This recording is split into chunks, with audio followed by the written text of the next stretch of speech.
Hey guys, welcome back to Holistic Homesteading with the Hursts. I'm Megan. This is my husband Brian, and tonight we're sitting in the garden. We were going to answer a few questions that you guys have asked on Instagram and some that have been personal questions through Facebook Messenger and stuff. And then we were just going to chat a little bit about things that are going on in our life and I guess how we do things. So I brought him on board. So I guess what we'll start with is just a few questions from Instagram and go from there. So I'll let you answer some of them and I'll answer some of them. Okay. I don't think I'll probably answer a lot of them. You can answer this one. What sources do you use to get your health information education? We use a variety. Specifically, mostly, I would say podcasts are probably the most convenient thing to collect information from. So, I like Ben Greenfield Fitness. She likes Wellness Mama. There's just, there's a podcast for everybody out there. But, within inside of the whole health industry, you've got fitness, you've got nutrition, you've got performance, you've got, different dietary strategies and approaches. Just searching on Apple Podcasts for a topic will probably yield some potential podcasters that you would have an interest in. But we like Wise Traditions. We both like that podcast a lot. It's a product of the Weston A. Price Foundation, just because they really capture kind of our mindset when it comes to food and nutrition. Very ancestral approaches and practices. Trying to think. I do like some that are a little more modern, like this one, Dave Asprey's. He's a little weird for me, but he gets out there sometimes. Yeah, so we usually look for stuff geared more towards holistic health, just because we like to approach any type of sickness or even like performance based things through a holistic approach. When you try to address one certain thing in the body, you typically heal other things because the body is not one thing, it's a makeup of many different systems. So if one thing is hurt, then the whole body is affected by it. Vice versa, if one thing is healed, then the whole body is affected by it. So that's pretty much how we base our, I guess, research on who we're listening to. Would you say? Yeah? Yep. When you do one thing right for the human body, there's just a cascade of positive downstream effects. And for me, I guess one right now is the nutritional therapy practitioner program that I'm enrolled in. So I'm kind of, I guess by my own decision, forced into educating myself through their structure and educational guidelines. And I actually really love it and value it. And it aligns very closely with how we believe and how we tend to take care of ourselves. So I'm just learning more about things that I knew some about, but now I know in much greater depth than I knew before. So, well, before we get into the next question, I was going to ask you to kind of talk about like what you're in school for, and then like what you'll be doing once you get out of school. So like how you'll be able to help people. And I guess will you be taking? Because I haven't asked you this. Will you be taking clients outside of our? So we because we're married, but own a few gyms, Anytime Fitness chains. And I know that he would want that to, whatever your certification is, to help with his businesses in that way. But I was just going to see if you were going to work outside of the business too, or yeah. I don't really. I think everything's going to funnel and at least initiate off of our clientele. I really feel like initially, and it's very early into the program, so I think there'll be a lot of things that they'll direct me on who my target audience is. But I feel that most people can benefit from having guidance. The program is called the nutritional therapy. It prepares you to be a nutritional therapy practitioner. And so a lot of mine, I guess in a sense it's providing people with nutrition education and coaching and counseling, but more than that, it's kind of meeting people where they are and then looking at behavioral steps to just adopt a better lifestyle and nutrition plan, something that will actually align with the goals that they have. Fortunately, they've got a really comprehensive software that will make me look a lot better than I probably am. And it's like 300 and some questions, and it leads you down the path of figuring out if there's certain organs of the human body that are not functioning the way that they should. And this, by addressing those, say if your liver is not functioning properly, and we start giving the liver the nutrients that it needs to function properly, that's, again, going back to what I said earlier, that's going to have a cascade of effects downstream where you're like, well, my liver's not functioning well, but I really need more energy. What do I do for more energy? Well, if we fix your liver, your energy suddenly, may double because now you're able to detoxify the way that you're supposed to, so you're getting waste out of there that's making you sluggish. So long story short, I don't know exactly how I'm going to approach it once I do finish it, but I would anticipate we start, with the clients that we do have, members that we do have, and provide that service there. I expect that it probably will be able to be a virtual type of situation too, where I can, cast the net to pretty much anywhere in the world, language barriers aside, and pretty much be able to, assist anybody in the process. I don't know how it will go. But that's just my initial thought process on it. So we'll see how it plays out. Yeah, so if you're interested in that and possibly being a client of his in the future, what you can do is click the link below to sign up for our newsletter, and I will get any information out at that point once he's there to anybody who wants it. So we'll go that way, and then you can take it from there. By no means am I trying to advertise for myself right now, because I don't have any. I'm not certified yet, but I mean, one thing. Yeah, and it'll be next year before he's in 2022. But depends on when you're watching this. One thing that is going to be incredibly beneficial that I have in my background is the fact that I've had fitness and exercise programming has been my life for almost 18 years, I guess now. So in addition to the whole nutritional side that I'm growing and learning about more so, I've got this whole fitness background. So if that's a part of something that you're trying to add to your lifestyle, I've got a lot of information there too. So I was just a baby. So the next question is, what made us decide to do homesteading? I'll let you take that one. No, I'm just kidding.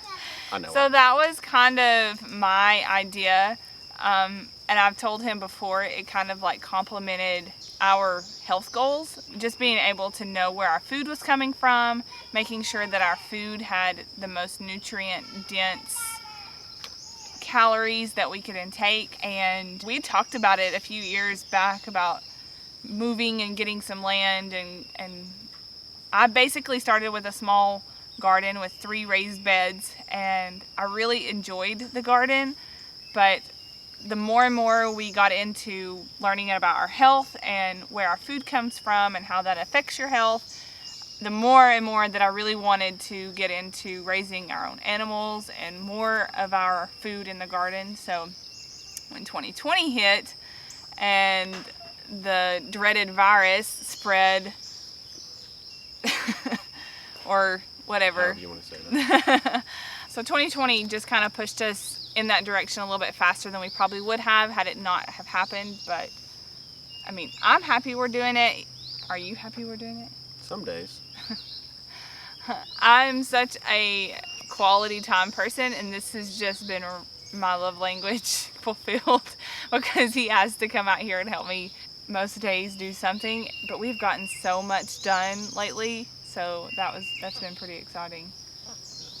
Well, everything that, if you go back to like talking about the wise traditions or other, ancestral approaches, I mean, it's only been in the last, maybe 100 years or so that we've really been getting food that wasn't in our back door, in our backyard anymore. Food was, part of that is the programming that you actually get from the environment, that your food is right there next to you, and that we get a lot of allergies and things like that, and I don't know if I could pull up a study on that, but I'm pretty confident to say that a lot of people's allergies are because we're getting wiring, or I don't know how do I say that, we're getting information from other parts of the world in our bodies for what we're dealing with here. Where, like, so for instance, if you're getting, let's say, where are bananas coming from? Ecuador. Yeah, so you're getting, if you eat a banana from Ecuador, you now have some of the immune things that you would need to breathe well and not have allergic reactions in Ecuador, but you're living in, you know, somewhere in Tennessee or Idaho. I mean, like, you know, that doesn't prepare you for what's actually in your environment. And our food very much does that for us if it is coming from us or coming to us locally. Yeah, same thing with like honey. So that's why you want a local sourced raw organic honey for allergies, because it helps your body to produce antihistamines, that's the word. Good. For future allergies, so that it knows what to do when you're introduced to those allergies again. So yeah, so this platform name changed this year to Holistic Homesteading with the Hursts. I've had this channel for about 3 years now, or a little over 3 years, and it's changed just because our lifestyle has changed. We've not always been homesteaders, but for the life of this channel, I've always been interested in holistic health. So combining those two just made sense. Some of the things, going back to like the resources that we like to use. If you are a mom and you are trying to look into vaccinations, I know that that's a sensitive subject right now, or it's always been, I guess. But Dr. Paul Thomas, he's a medical doctor, pediatrician. He wrote a book called The Friendly Vaccine Plan, and I love it because it goes through from birth to the end of their teenage years on the schedule, what's in the ingredients, the pros and cons of getting one versus not getting one, and then alternative schedules if you are interested in that. So I think that that's a great book. Do you have a book that you recommend? Doesn't necessarily have to be about vaccines, but... Oh, I was going to say, I've not read a single book ever on vaccines. Yeah, I just leave that up to you. Yeah.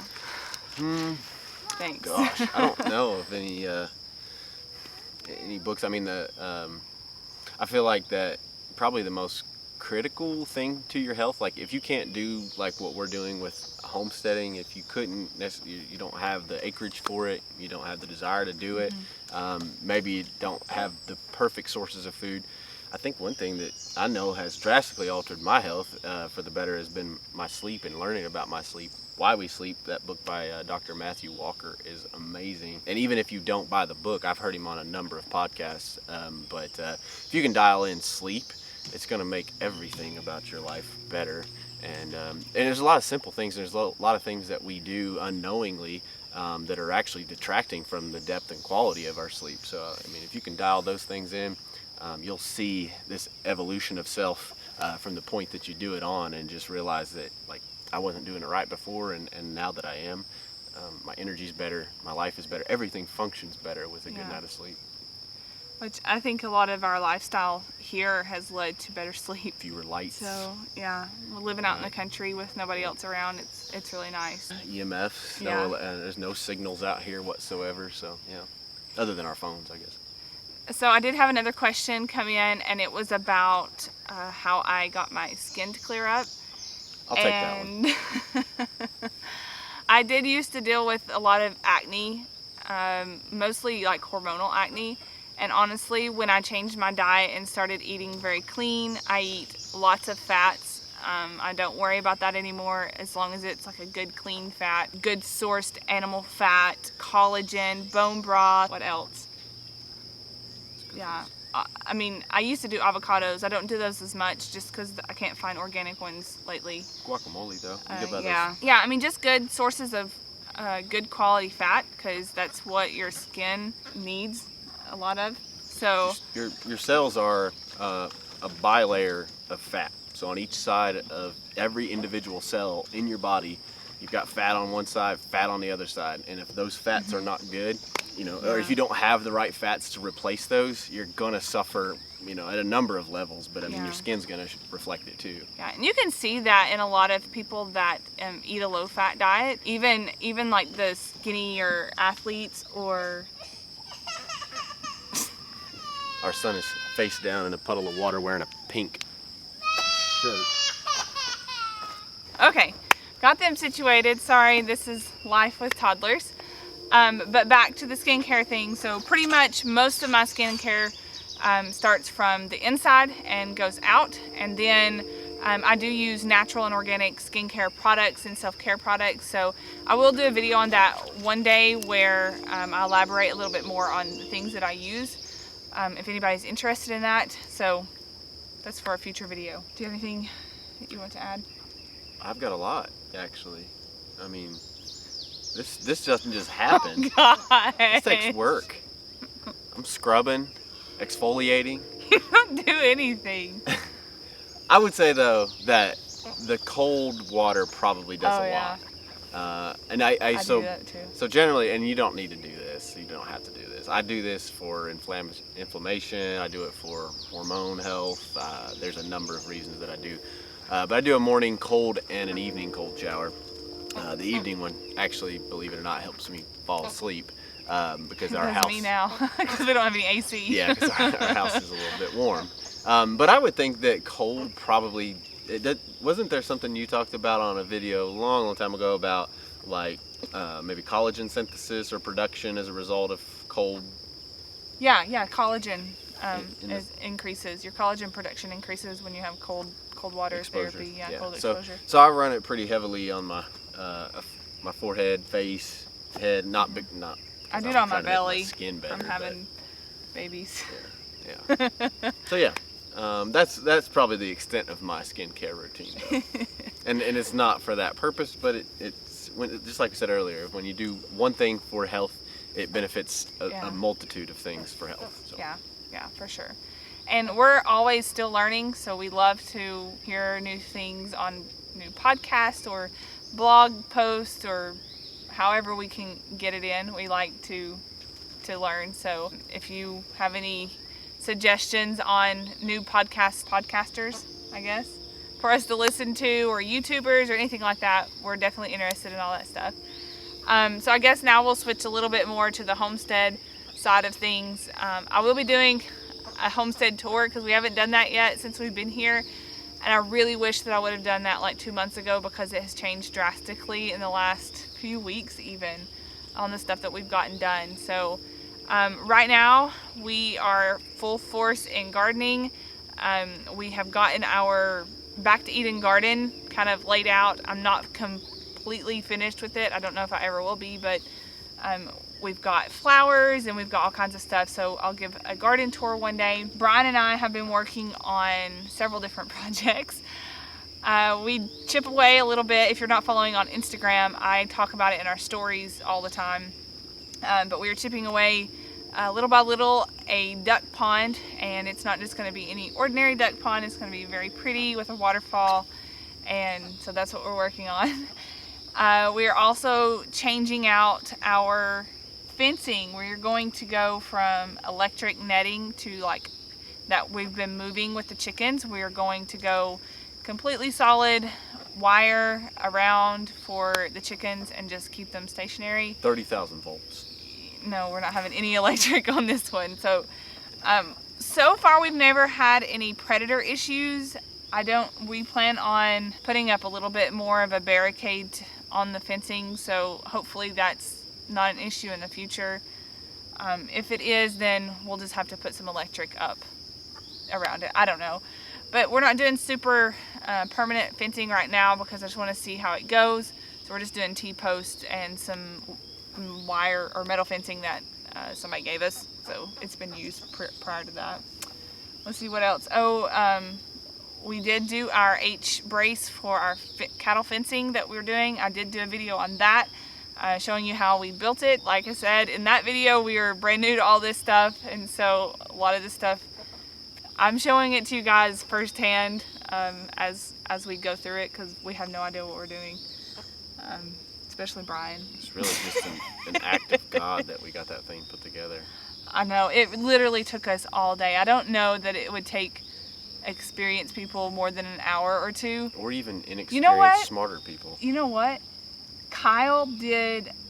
They dug their holes. They have this attachment that goes on your drill that digs the post hole for you. We were digging that thing by hand. It's like the invention of sliced bread. We're way behind. Oh man. So anyways, we've got lots of stuff. We have lots of stuff coming up in the future for our homestead. I don't think we'll ever be completely finished, which is good for you guys. Lots of content. So we're gonna go ahead and end the video Not good for here. me. Maybe good for you guys, but not me. So we're gonna go ahead and end the video here. If you haven't already, give this video a thumbs up, subscribe. Let us know in the comment section below if you have any questions for us to answer in future videos. And also, if you're not following on Instagram, go ahead and follow over there at Megan_Hurst_. I'm on Pinterest at Hurst Holistic Homestead. You can sign up for the blog and newsletter on our website, or there's a link in the description box below. And I think that's everything. I'm not on Pinterest, just in case you were looking. All right, guys. See you in the next one. Bye. I thought about going, like just laying you over with a big old kiss right at the end. What if you knock me over?